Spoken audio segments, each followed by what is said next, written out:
Bonjour à tous, cette semaine je voulais qu'on parle de l'hydrogène car l'événement ça a été lundi le lancement au Japon de la Toyota Mirai, la première voiture de série avec pile à combustible. C'est un événement car c'est un premier vrai modèle de série créé à partir d'une feuille blanche avec un look assez futuriste bien que décrié par certains internautes.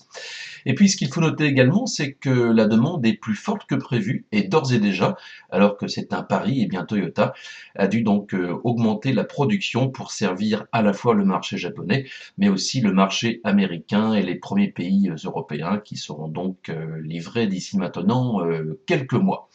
Alors j'ai été amené à commenter pour la chaîne France 24 le lancement de cette voiture à hydrogène.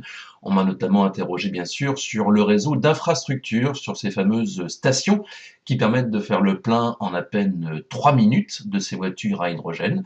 Toyota est justement l'un des acteurs de la construction de ce réseau. Il y aura une centaine de stations prochainement au Japon sur des corridors.